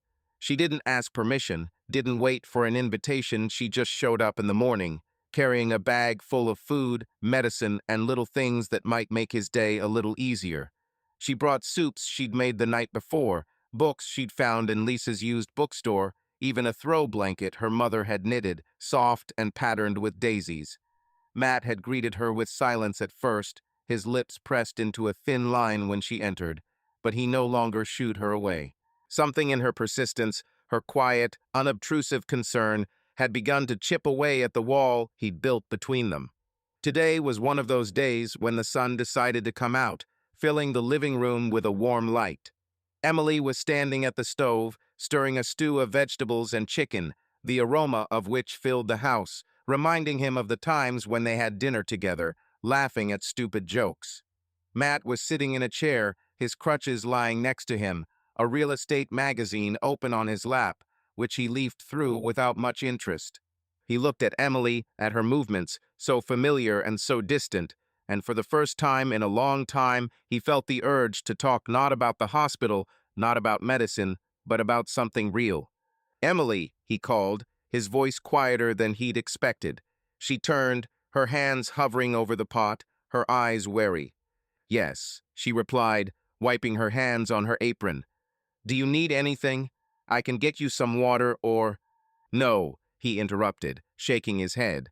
"I just wanted to talk. Please sit down." She hesitated, but then nodded, taking off her apron and hanging it on a hook. She sat down on the sofa opposite him, her fingers fiddling nervously with the hem of her sweater, and Matt noticed how her eyes, usually so clear, were now filled with worry. "I don't know where to begin," he said, looking down at his hands, still clutching the magazine. I I thought a lot in the hospital about us, about how it all came to this." Emily was silent, but her gaze was fixed on him, as if she were afraid he would disappear if she blinked. She waited for him to accuse her again, to throw her betrayal in her face, but his voice was different, not angry, but tired, almost vulnerable. "I was a bad husband, Em," he continued, and his words were like stones falling into water, heavy but freeing. "I thought I was doing everything right, working so we could have a future, so our kids, if we had any, could have everything. But I didn't see you. I didn't notice how distant you were, how lonely you were, and I hate myself for it." Emily felt her throat tighten. She wanted to argue, to tell him he shouldn't blame himself, but the words stuck. Instead, she said, "Matt, I'm guilty too. I betrayed you. I did something I'll never forgive myself for." Her voice shook, and she looked down, afraid to meet his gaze. "I was so angry, so alone, but that's no excuse. I ruined us." He shook his head, his fingers curling into fists. "It wasn't just you, Em. I gave you a reason. I was so caught up in work that I forgot marriage wasn't just about the house and the money. It was us. And I lost us somewhere along the way." Silence hung between them, but it was soft, like the snow that had begun to fall outside the window. Emily looked at him, and her eyes filled with tears that she made no attempt to hide. "I didn't know how to get through to you," she said quietly. "I tried to talk, tried to show that I was hurt, but you were somewhere else.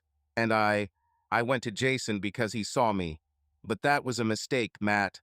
The biggest mistake of my life." Matt nodded, and there was pain in his eyes, not the kind that tears apart, but the kind that seeks healing. "I know, Em, and I hated you for it." Hated him. But in the hospital, when you came every day, bringing food, sitting next to me, even when I was cold, I started to see you again. Not the one who betrayed me, but the one who was with me all these years. The one who loved me even when I didn't deserve it. She sniffled, wiping her tears with her sleeve. "I didn't know if Emily was still there. I thought I lost her somewhere along the way. But when you were in the hospital, I couldn't not come. Even after everything, you're still my Matt."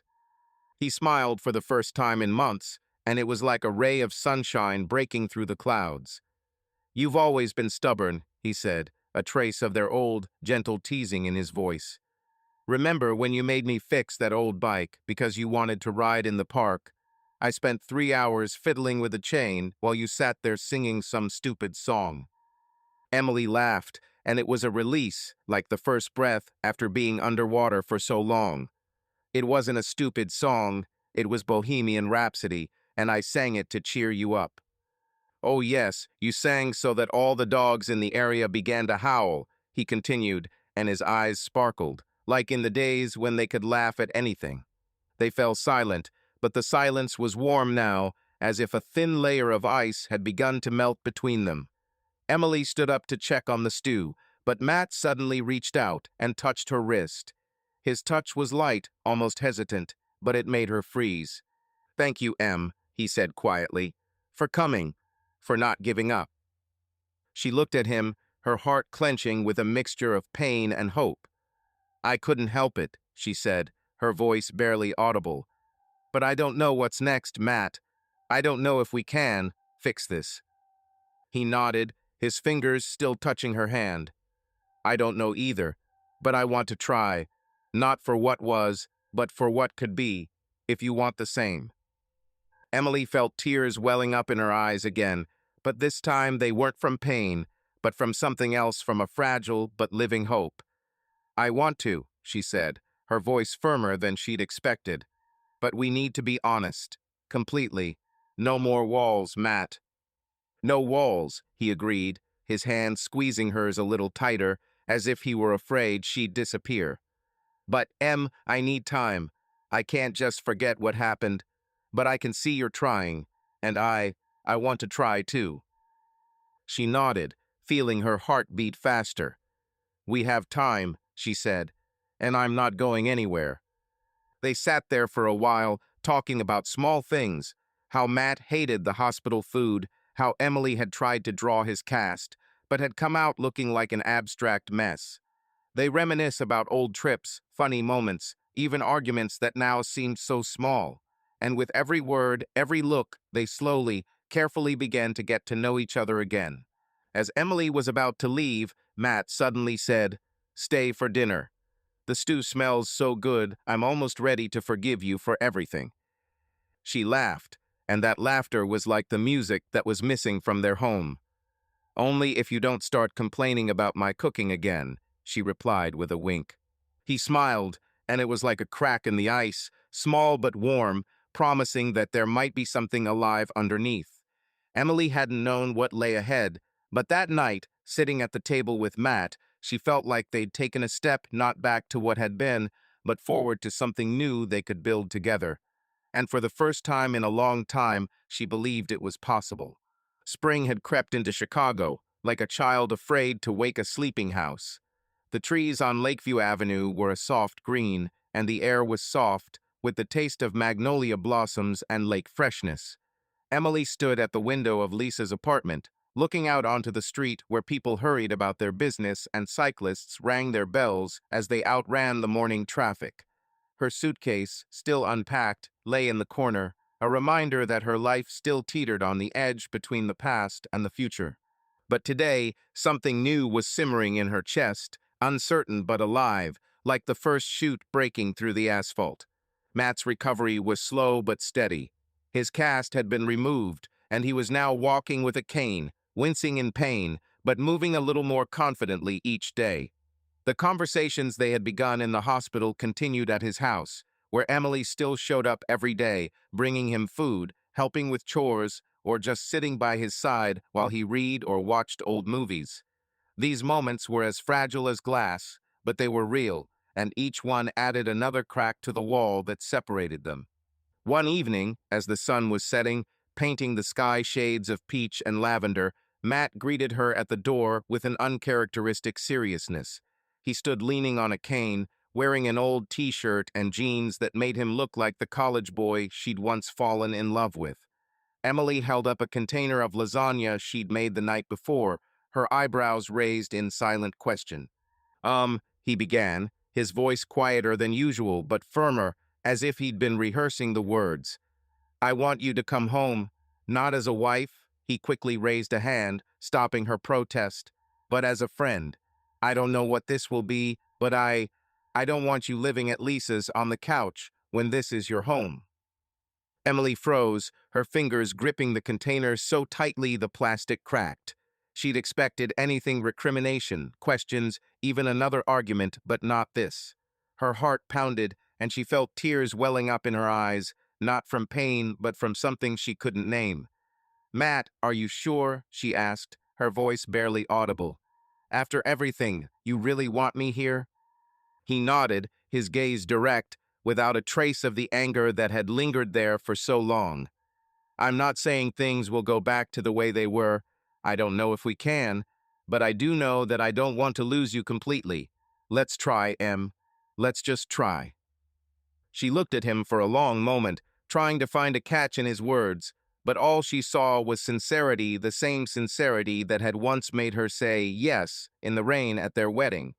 "Okay," she finally said, her voice shaking. "As friends." Moving back was strange. Emily took the spare room, where the bed smelled of fresh linens and the walls were bare, without old photographs of them. She left their bedroom alone and didn't open the closet where her dresses still hung.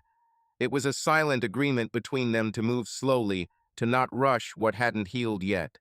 But every night, as she cooked dinner and Matt sat at the table, leafing through the newspaper or talking about a new deal, she felt like the house was becoming their home again, if not the same one. Around this time, Emily took a step she'd long dreamed of. She rented a tiny space in Logan Square, a former warehouse with peeling paint and windows that let in too much light. It wasn't a gallery, nor was it her dream studio, but it was hers. She opened a small painting studio for children, calling it Freedom Paints. The idea had come about by accident while helping Lisa's 8-year-old daughter, Sophie, paint with watercolors. Sophie, with her clumsy brushstrokes and rapt eyes, reminded Emily why she'd once loved art in the first place, not for the recognition, but for the joy it brought. The studio became her refuge. She decorated the walls with bright posters, set up easels, bought cheap brushes, and paints that the children could get dirty without fear. The first lesson brought together only 5 students' neighborhood kids whose parents heard about the studio through word of mouth. But for Emily, this was the beginning. She taught them to mix colors, to draw their dreams, not to be afraid of mistakes. And in their laughter, in their awkward but sincere drawings, she found herself the Emily who once believed she could create something beautiful. Matt, to her surprise, was supportive. Not only did he help with the rent, wire transferring money without asking questions, but he also came into the studio one day, leaning on a cane, with a box of pizza for her students. The kids swarmed him, demanding that he draw something, and he grumbled but smiled as he drew a crooked house with smoke pouring out of the chimney. Emily watched him, his awkward brush movements, and felt her heart clench with tenderness. He began to change. Work was still a part of his life, but he no longer disappeared into the office until midnight. He would turn off his phone during dinner, asking Emily about her day, about her students, about what she was drawing. They spent their evenings together, sometimes in silence, just sitting on the sofa with cups of tea, sometimes talking about small things: a new cafe in the area, a film they had seen a century ago. These evenings were like a bridge they were rebuilding, plank by plank, slowly, but with faith that it would support their weight. One evening in late spring, Matt came into the studio as Emily was preparing for her students' first exhibition. The children had produced dozens of paintings, bright, chaotic, full of life, and she wanted to hang them on the walls so parents could see what their little ones had learned. Matt, still limping but without his cane, brought a stepladder and a hammer, declaring that he would not let her climb that wobbly thing without a safety net. "Are you serious?" Emily laughed, holding up a painting of a crooked sun drawn by a 6-year-old girl. "You just got out of the hospital and you're already acting like a superhero." "I'm not a superhero," he replied with a wink. "I just don't want you to fall over and break something. Who's going to make me lasagna then?" She rolled her eyes, but her smile was warm, like the sunlight flooding the studio. They worked together, hanging pictures, arguing over which looked better with a cat or a rainbow. The kids left paint smudges on the walls, and Emily laughed as she told how one of her students tried to draw her, but ended up with a green alien with pigtails. When the last picture was hung, they stood back to appreciate the result. The studio walls came alive, a kaleidoscope of color and fantasy. Emily felt her throat tighten with pride, not just for the children, but for herself, for taking this step, for this little dream that had become a reality.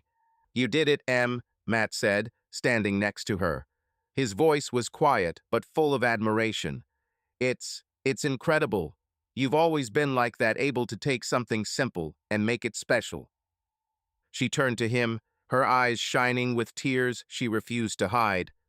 "I couldn't have done it without you," she said. "You gave me a chance, Matt, even after everything." He shook his head, his hand reaching out for her, but stopping halfway. "No, Em. You gave me a chance. I was blind. I didn't see you drowning, how much pain you were in, and I'll never forgive myself for it." Emily stepped closer, her fingers brushing his arm, and she felt the warmth of his skin creep through her palm. "We were both wrong," she said quietly, "but we're here, and I don't want to lose this again." Matt looked at her, and his eyes held everything: pain, love, hope, forgiveness. He took her hand slowly, his fingers intertwined with hers, and the touch was like a promise, like a vow they hadn't spoken out loud. It was all there. The years of their love, their fights, their losses, and their new beginnings. Emily felt tears streaming down her cheeks, but she didn't look away, didn't let go of his hand. "We'll get through this, Em," he said, his voice as solid as the foundation of their house. "Not right away, not perfectly, but we'll get through this." She nodded, her smile shaky but genuine.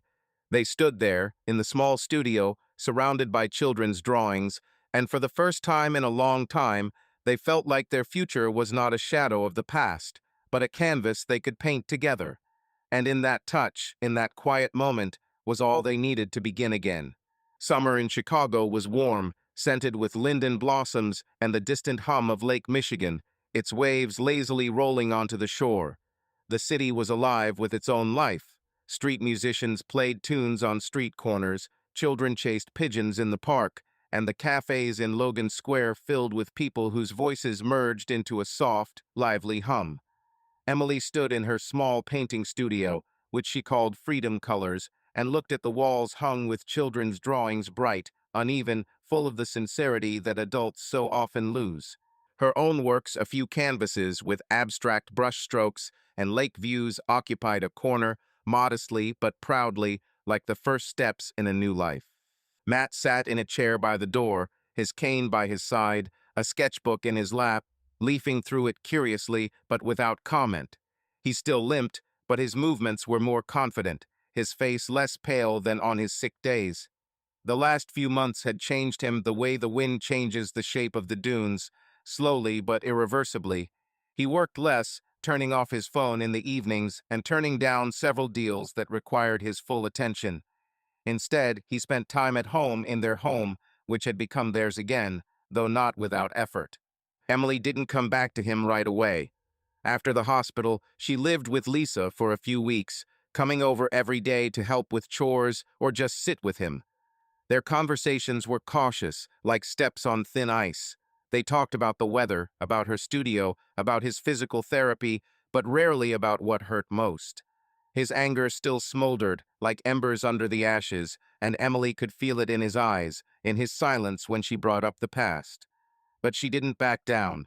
She came over, cooked, cleaned, brought flowers to put on the windowsill, and drew while he slept, leaving sketches on the table not for him, but for herself, as a way of reminding herself of who she was. One evening, as a summer sunset painted the sky crimson and gold, Matt walked into the studio where Emily was preparing for another exhibition of children's art. She stood on a stepladder, pinning to the wall a drawing of a crooked ship drawn by a 7-year-old boy who dreamed of being a pirate. Matt, without his cane, but still walking carefully, approached. He said, his voice soft, but with a note that made her turn. "I want you to stay, not as a friend, as my Emily." She froze, her hand holding the nail in midair. Her heart pounded, and she slowly lowered herself down, looking at him. His face was serious, But there was no anger in his eyes, only weariness, and something else she hadn't seen in him for so long: hope. "Matt," she began, her voice shaking, I, I don't know if you're ready to forgive me. I don't know if I can forgive myself. What I did." He stepped closer, his hand touching her shoulder, light but firm. "I haven't forgotten, Em, and I don't know if I can ever forget. But I see you trying. I see you coming in every day, building this studio. You're becoming yourself again. And I don't want to lose that. I don't want to lose you." Emily felt the tears sting her eyes, but she didn't turn away. "And I don't want to lose you," she said, her voice barely audible. "But I'm scared, Matt. I'm scared that we'll screw this up again." He nodded, his fingers tightening on her shoulder. "I'm scared too, but I'm tired of being scared. I'm tired of running into work, into anger, into the past. I want to try, Em, not go back, but start over with you." She looked at him, and her heart, broken for so long, began to beat more evenly, as if it had found its rhythm. "Okay," she said finally, "but slowly and honestly." "Honestly," he agreed, and a smile touched his lips, not the kind he gave to his clients, but one that was just for her, warm, slightly uneven. They started over, step by step. Emily returned to the house, but stayed in the guest room, giving them both space. She developed her studio, and now her classes attracted a dozen children, whose parents told everyone they knew about colors of freedom. She taught them to draw not just pictures, but their feelings, their dreams, and in the process, she found herself not a wife, not a shadow, but Emily, an artist, a woman who was learning to believe in herself again. Matt changed his rhythm. He cut back on his hours, hired an assistant to take the load off, and began spending evenings at home. Sometimes they cooked together, arguing over how much garlic to put in a sauce. Sometimes they watched old comedies, laughing at the jokes they knew by heart. He began coming to the studio, helping with little things, fixing easels, carrying paint boxes, even trying to paint, though his lines were as uneven as his first steps out of the hospital. The night of the children's art show was a small triumph. The studio was full of people: parents, friends, neighbors, all laughing, taking pictures, admiring. Emily stood in the center, in a simple dress, paint on her fingers, her eyes shining like stars. Matt was nearby, helping hang the last of the paintings, his shirt stained with yellow paint, grumbling, but his smile told a different story. When the guests left, they were alone, surrounded by colorful drawings. Emily was adjusting a frame with a crooked tree when Matt came up and took her hand. His fingers were warm, slightly rough, and there was everything in that touch: forgiveness for her mistake, his own admission of guilt, the hope that they could build something new, and a love that, despite everything, never faded. "We'll get through this, Em," he said quietly, his voice a promise, an anchor in a stormy sea. "Not right away, not perfectly, but we'll get through this." She squeezed his hand, her eyes shining with tears, but she was smiling. "Together," she replied. They stood there, in the small studio, surrounded by flowers and the dreams of their children, their future open as a blank canvas. They didn't know what lay ahead, but they knew they wanted to go there together, not to a fairy tale happily ever after, but to something real, something honest, something that was theirs. And in that silent touch, that warm, trembling moment, they found a new chance, not at the past, but at a life they could create anew. Subscribe to our channel so that your love doesn't cheat on you, and go ahead and listen to the next story, because this story is nothing compared to the next one. If you're under 18, don't even think, click to the next one.